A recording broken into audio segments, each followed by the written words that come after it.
It's morning. It's definitely morning. It's so morning, dude. I'm in mourning. Honestly, physically. we should have just named it Morning Macabre. We fucked ourselves by adding the Monday. Yeah, we really put our constraint. It should have been like bi-weekly macabre. Yeah, that would have been... Ooh-wee. There's so many podcasts that come out every other week, and nobody appreciates weekly drops. It should be the... Everyone's like, where is it? And it's like, dude, you gotta... Dog, we should just rebrand to the bi-weekly boogeyman. Ooh. How about the... But like it's a disco podcast? Yes. Ultimate. Yeah. Everyone's like coming back for that shit, and we're like, all right, time to review the Bee Gees' first album. Everyone's like, what? They're like, whoa. Boogeyman. Wait, hold on. This Just could us be in, like satin. No, they'd listen a open-shirted little bit vests. because they know how weird we are. They'd be like waiting for one of the Bee Gees members to kill another one and like Right. like, Like, a okay, when body do we get to snatch the situation? But nope.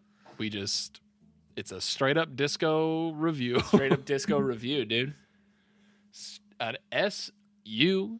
Guys, how am I a sounding? Sunday. I'm gonna turn down my gain because I think last To episode me, you sound I fine. heard some nonsense. You get a good amount of background hum. I don't know if you have an AC unit going or something or what, Yep, but I a lot did. of Let me times turn there's it like off. A little behind inside baseball, folks. Let's say baseball. I have to do a lot of destruction of his track to get it to not have background noise. And today we finally face the music as Scones melts in his chair because his AC Yeah, I unit did is take no off my longer sweatshirt running. as well. All right, I'm back though. Ooh. All right, Scones is back though. Welcome back, bro. It's the disco... The disco show. Disco show. Scones, 4th of July. Love it or hate it? Disco in July? Is that what you just said? 4th I of was July? like, love it. 4th of Disco July, in I July. love. It's a great holiday. It's always fun. Great time of Great, year. one of the best. It's just like not in a rando part. Like I used to love St. Patrick's Day back when I was in college, just getting shithoused on like a Thursday in March. But now that I'm an adult and it's just not like a random weekday in March, Now there's traffic. it's tough. Halloween, don't get a day off. That sucks. That used to be one of my favorites. Yeah. I used to remember, what did you dress up at? Okay, high school. Yes. Let's take you back. High school. You get out of the locker you were stuffed into. What are you wearing on Halloween? I didn't really dress up in high school. I dressed up in college. I took high school off to work on me, but like back in college, I dressed up again. You didn't dress? You didn't do like any? You didn't go as Pac-Man with your 3 friends? No, but I remember our friend Damn. Darius used to wear. He wore a chicken mask one time and got in trouble because you're not supposed to wear masks. And then another Yeah. time he wore a shark dog costume that just fit around his head only. I don't know what that is. It's like like you put it on a small dog and the whole body is a shark. But since you're a human, okay. our friend Darius I thought it is was like human. half shark, half dog. No. Like it's 4 dogs, and he would just put it on his head. And I was like, that's kind of genius. That's a big brain move. Yeah. When I was a kid, I was Darth Vader a lot. I fucked with Darth Vader. Yeah, you were on that side of the force. I was. Always bad guys. Always bad guys. Darth Vader was cool. I remember my mom made me a werewolf outfit one time when I was like 4. Speaking of, this is something that me and Jenny get to like decide for our kids. Like we get to choose their costumes That's they're sick. 1 They're year still old. young They're like enough. 16 months and 3. Yeah. And so, yeah, we can do like whatever we want. Dude, my kids are dumbasses. Well, my future kids are dumbasses someday. Wait, your kids? If they don't think for the first 3 years of their lives, they're not being hobbits and I'm being any character I want from Lord of the Rings. That's cool. Or it's always Yeah, going to you be could like just to be- scale. You'd be Gollum. What do you say? That'd be good. You could be Gollum. But he's a hobbit. Okay, but that you said you could be any person. Right, but the scale is thrown off. Do you know what I mean? No. What if you have really tall kids? That's true. I'm in that like 99.9% percentile where my 3-year-ol's For the height. like Can ball? I was gonna say is already playing Yeah. like professionally in Europe. Yeah. I just said I just said Gollum because you could be like, all about the candy. Darce, did you see the kid who just got drafted number 1 overall in the NBA? He had to have No, been like is he gonna 6. He's fighting overseas? He's 7'4". Whoa, that's the shit where it's like, what's the point? Dude, and he can ball. Like, why He even can try and handle guard like a this guard. fucking guy? Can he? Yeah, you gotta watch him. His name's Victor Wembanyama. He's French. But anyway, also Celtics got Tingus Nah. Pingus, but that's enough basketball talk for now. Listen, I got a pretty sizable article, so if we want to hop in, we can hop in. Let's hop, baby. Oh, people are like, yes. They're like, good. I don't care about Tingus Pingus. Yamming on their 30-second forward button are going to be misled, brother. Boogie Boys, drop that bump bump.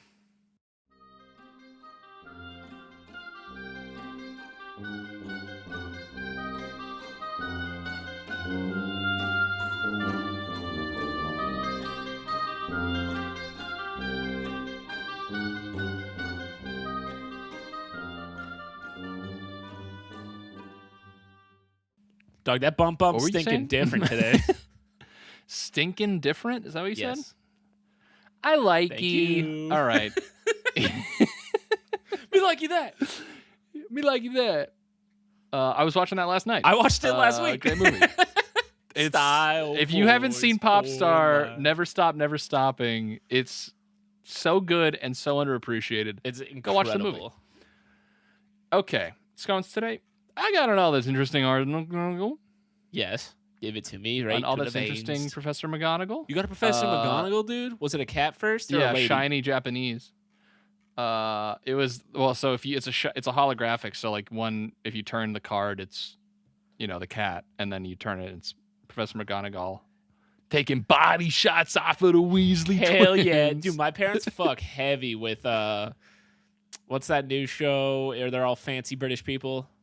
It's not new. They just had like a movie in like their 8th season. Bridgerton, maybe? Bridgerton. My mom loves it. They'll be watching that, and I'll see like Professor Hardcastle McCormick, and I'll be like, no way, dude. Is she in it? It's fucking McGonagall, brother. McGonagall. Yeah, she's like What are you smart doing, talking. McGonagall? She's dude, she kills. That actress, I don't know her name. She's a 16-year-old high school student. She's she plays a 16-year-old high school student with her first convertible. Yeah. It's basically Clueless, Exactly. yeah. She's Barbie in the upcoming Barbie movie. All right. So, Yup. inside Edgewood Arsenal, Ooh. the U.S. military's top secret human experiment program during the Cold War. Dude. War. I think this might just be the American experience lately, but we've been getting into Cold War stuff a lot on this show, Oh, and we're government cold, baby. Cover-ups, and I think we're just getting back to another Cold War, and I'm here for it. We're just a getting ton of great music back and movies to it. came out at that point, so let's do it. True. I mean, worth. Word. Constant Constant threat of nuclear holocaust. Back to the Worth. Future. I'll take it. I'll take those equate. So, developed by the Nazis during World War II, sarin is a deadly chemical that can kill in minutes. Oppenheimer. And for years. Oppenheimer. And for years. That's our tagline. Oppenheimer. Oppenheimer. And for years, the U.S. military secretly tested sarin gas on its own soldiers in a series of classified experiments at Edgewood Arsenal, a government facility in Maryland. What did they tell the soldiers? They were like, this hot sauce is going to blow your dick off. Try it. Bro, you've heard of Cheerios? This is Honey Nut, bro. They just blast them with the sarin. No. But sarin wasn't the only lethal chemical weapon used in the human experiments at Edgewood Arsenal. From roughly 1948 to 1975, the Army experimented with multiple chemical warfare agents, exposing around 7,000 soldiers to chemicals like tear gas, mustard agents, and other dangerous drugs. So they were doing a Hot Ones where each one was different. Each progressive wing had a new gas. The first one was Steamboat Jim's super hot nuclear, and then the second one was super hot fucking mustard gas. Yeah. And the third one, they just kept the bomb in there just to fuck with it. but it's above sarin. Yeah. Or the bomb is just a bomb. If you don't know what Hot Ones is, you probably don't have an internet connection. Soldiers who volunteered for the program were reportedly often misled about what they were signing up for. Yeah. And after they arrived. I believe that. Yeah. I no, Dars, can you hear me? Yeah, why? My computer monitors are entirely black. My that's display okay. is Computers going can to still sleep. run even with the... Yeah, that's allowed.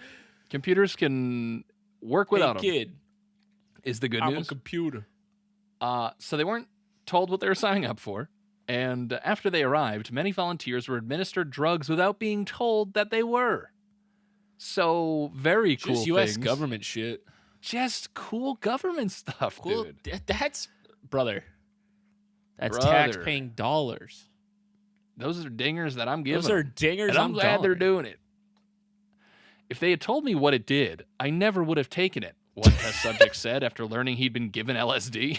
Oh, I would probably... That's the one I'd sign up for. What? I was going to say, yeah, out of any of them, I'd be like, I'll take the acid. I'd be like, well, you can either trip sec and see the universe, or... Yeah, you can open your third eye or take this sarin gas that will kill you in 10 minutes. The guy's like, I don't know. I've heard a lot of bad things about LSD. the radio says it. The beatniks do that, right? So this is the story behind the nightmarish human experiments the U.S. Army conducted at Edgewood Arsenal. Sorry, where is Edgewood Arsenal?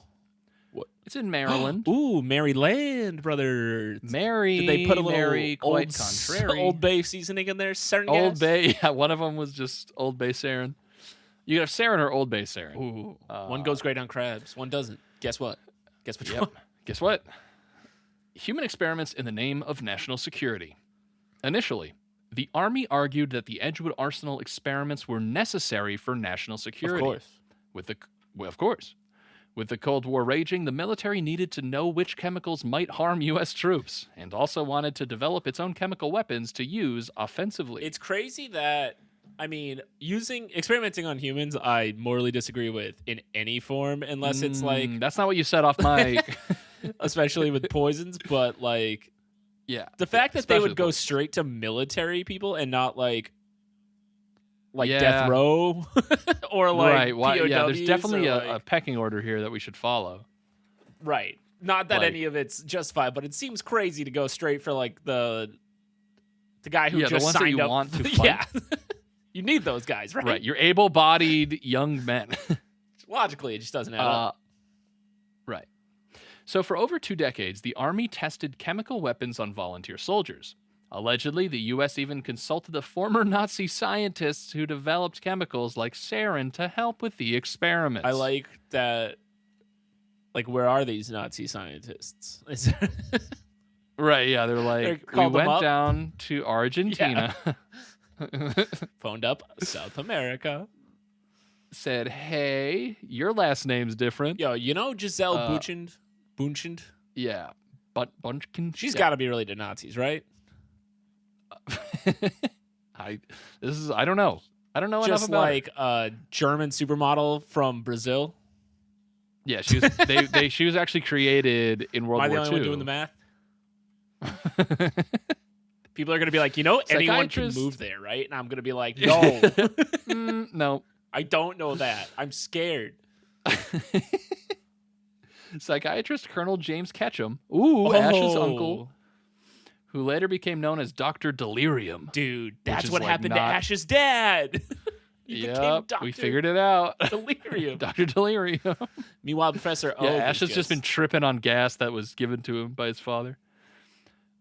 Joined Edgewood in the 1960s, spearheading its mind-altering drug tests as the head of psychochemical research. A zealous defender of the experiments until his death in 2019, Ketchum insisted that the chemical weapons they were testing were more humane than traditional weaponry and were a necessary precaution during the Cold War. I know what this guy looks like. He's Papa from Stranger Things, right? He has to be. Yeah, right? Definitely. So, this is a quote. We were in a very tense confrontation with the Soviet Union. And there was information that was sometimes accurate, sometimes inaccurate, that they were procuring large amounts of LSD, possibly for use in a military situation, Ketchum says, as reported by The New Yorker. L. Wilson Green, the scientific director at Edgewood, argued that chemical warfare could lead to fewer casualties on the battlefield. Throughout recorded history, wars have been characterized by death, human misery, and the destruction of property. Each major conflict being more catastrophic than the one preceding it. Make him trip, dude. Green wrote in 1949, I am convinced that it is possible, by means of the techniques of psychochemical warfare, to conquer an enemy without the wholesale killing of his people or the mass destruction of his property. So he's basically like, we're the good guys here. Come on. It's also silly. It's like we're funding so much chemical, like, we don't have to kill a lot of people if the Cold War escalates. But then the whole thing about the Cold War escalating is nukes, right? Nuclear. Yeah. So he's gonna be like, let's spray him with LSD, and then the Russians just nuke us. It's like, the LSD didn't work. Wait, LSD isn't a protective barrier against nuclear destruction? But despite these intentions, Edgewood Arsenal's critics say the experiments and the manner in which Ketchum and his team conducted them were far from humane. The soldiers recruited for Edgewood Arsenal's human experiments. Experiments. The Army claimed that soldiers volunteered for the project, but the truth was more complicated. They were told they were going to be testing Army equipment, Nick Bridgden, director of the documentary Dr. Delirium and the Edgewood Experiments, told The Guardian. There was no mention of drugs. After shipping out to Maryland, the soldiers were pressured into dangerous experiments. Like, come on, bro. They're like, dude, everyone's doing it. You want to be on the football team, right, bro? Just hazing. Just hazing for like a frat. sarin. Dude, sarin, hazing, not giving a hoot. That's the Army's motto. Once they got into Edgewood, from what I've heard from these vets, they were threatened with court-martials if they didn't participate. Yikes. That's so no longer volunteering. Yeah, not quite a volunteer. More like a forced, thing. What's the word I'm looking for? I don't know. I can't think of the word. Officially, the Army told a different story. The Armed Forces Medical Policy Council decided in the early 1950s that without human volunteers, the project could not continue. #fuck the according 50s. to research. Yes, according to research by the National Center for Biotechnical Information. So the council authorized using soldiers in medical experiments. The Army later claimed that all participants voluntarily consented and received a full briefing on the tests, but the veterans who had participated in the tests disagreed. They told me it would be like taking aspirin, one test subject told the Baltimore Sun. What ails you? But the drugs... Yeah. But the drugs test he endured left him suicidal for years. The fact that they were allowed to do it without people who knew what they were doing was very, very scary, a physician named Mark Needle told The New Yorker. There was no humanity in it. There was no morality in it. So, not so cool. No, the government gave a bunch of psychopaths a lot of money to do this. Yep. And baby, did they ever. They deliver. Testing chemical weapons on soldiers. Oh. What did the tests at Edgewood Arsenal look like? L. Wilson Green, the director at Edgewood Arsenal, had a specific type of reaction that he wanted to see. The symptoms which are considered to be of not great science. Yeah, when you want a result, and that's how shit goes off the rails fast. That's when things get screwed with. The symptoms which are considered to be of value in strategic and tactical operations include the following, he wrote.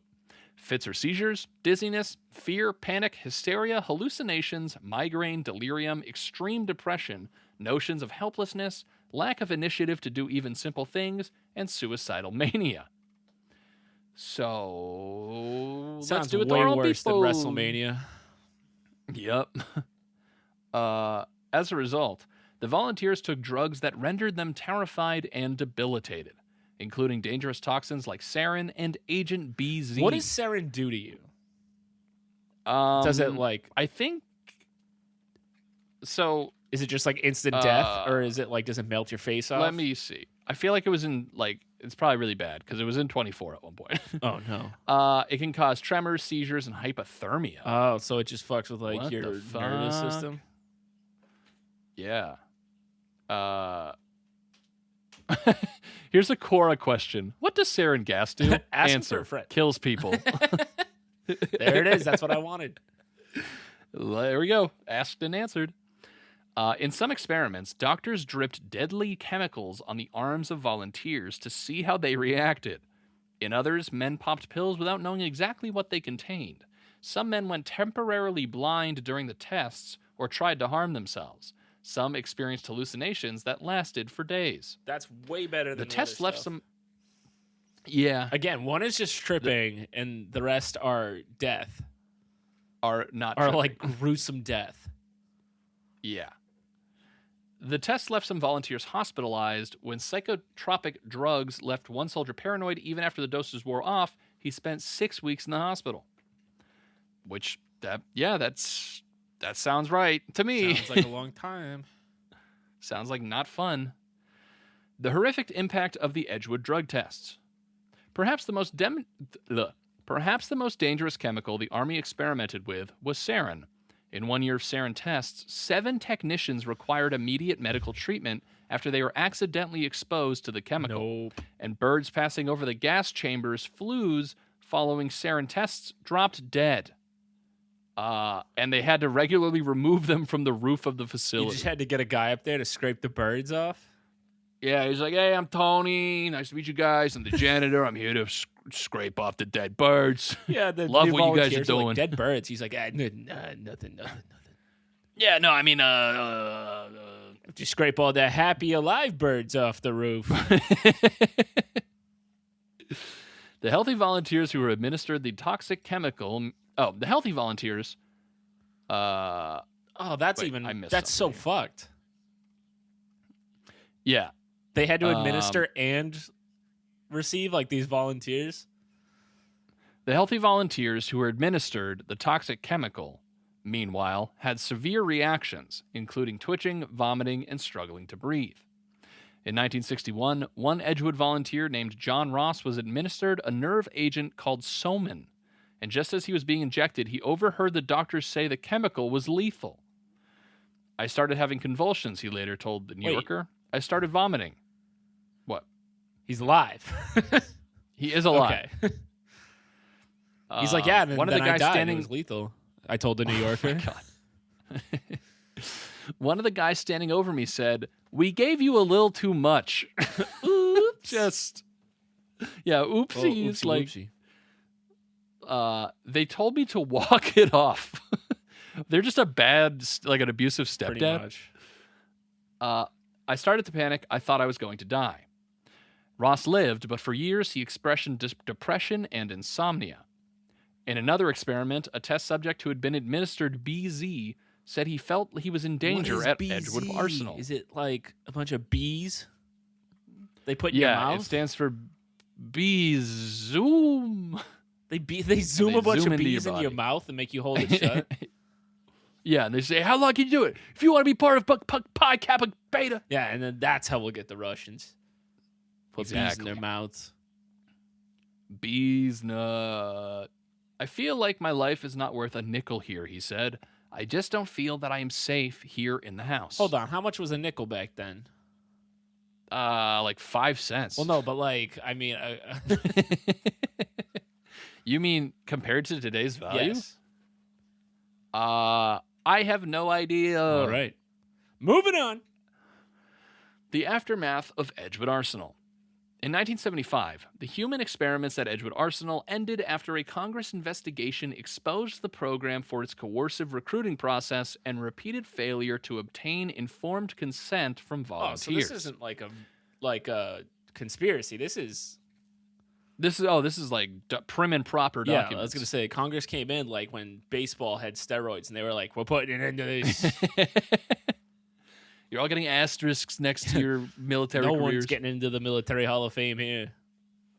But the soldiers who had been subjected to the experiments felt their effects for decades. Many of them struggled with depression and suicidal ideation. Others suffered from nervous system disorders. I need to know everything that happened to me because it could give me some peace and fewer nightmares, a veteran of the Edgewood Arsenal experiments wrote to Dr. Ketchum. It's so fucking and it was sad. It's really sad. And it was far from the only letter of its kind Ketchum received.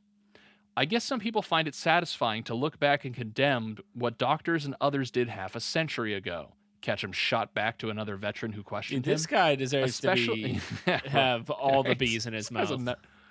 Yeah. Especially if it lends itself to sensationalized movies and entitles them to disability pensions. What an evil person. What a crazy He should have to take one of everything and see what his pension looks like. It's... That's so awful. Yeah, that is not so great. detached from any like morality or like empathy. Right. Yeah, this all. dude is a psychopath. The lawsuit. Here we go. Yes. Here we go. Litigation, the American way. Hit me with it, Darcy. Just in time for the 4th, baby. In 2009, a group of former Edgewood Arsenal volunteers filed a class action lawsuit against the Army, Department of Defense, and CIA. Rather than asking for compensation, the veterans simply wanted to know what drugs they'd received to be released from their oaths of secrecy and to gain access to Veteran Affairs medical benefits. That's so fair. Like that's not even fair. Right? Like that's like they could ask for lowballing. way more. Right. Just like we just want to know what happened. Yeah, just give me the deets. That's all I'm asking for.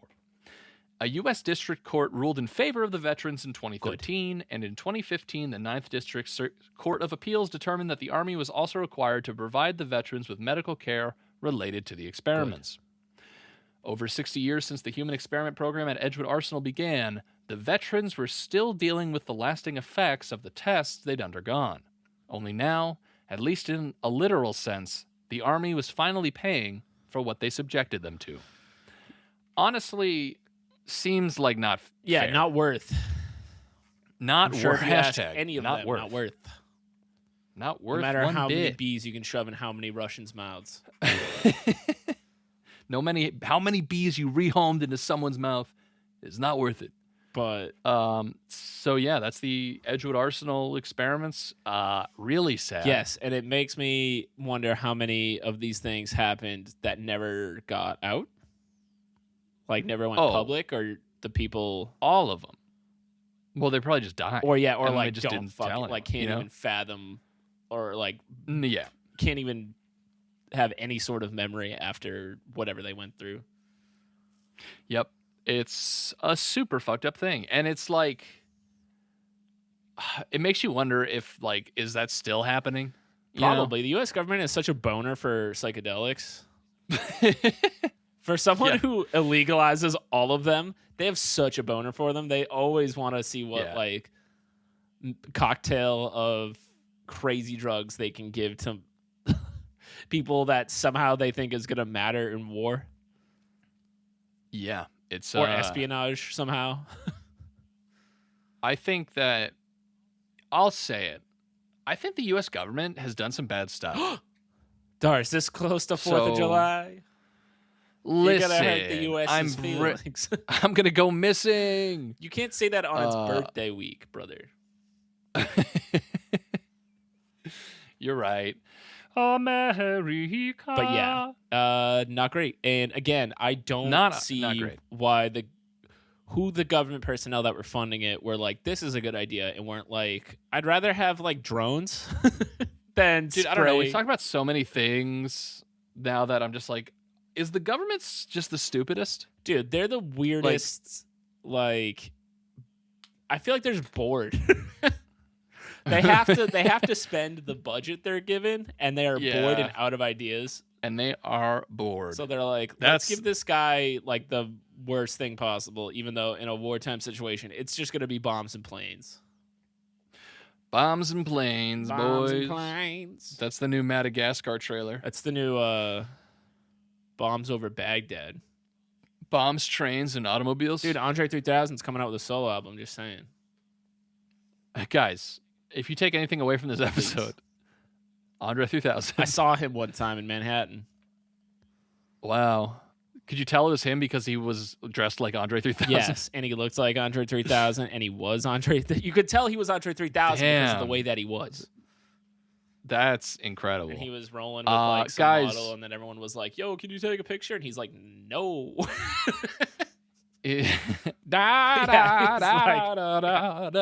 Roses, really. He only speaks in small clips of Outkast songs. Yep. If Big Boy's not there, he's not allowed to speak. Contractually. Contractually, of course. So yeah, check out the Edgewood Arsenal. Look into it, guys, if you want to learn more. But that's the skinny on the U.S. Department of Defense. If you've ever had at least more than one bee in your mouth, please let us know what happened. Yeah, let us know. How many bees? And how do you feel like it would go tactically in a wartime situation? And if you want to tell us, reach out at Twitter, MMMacabre Instagram, Monday Morning Macabre, and our website, mondaymorningmacabre.com, for all the latest infos. And avoid bees in your mouth. And if the government asks you to volunteer for something that they don't tell you about, fucking nah. Yeah, just hit them with that. No thanks. Nah. Hit a meh. Nah. No thanks. Nah. Nah. And I love you. Goodbye. Goodbye.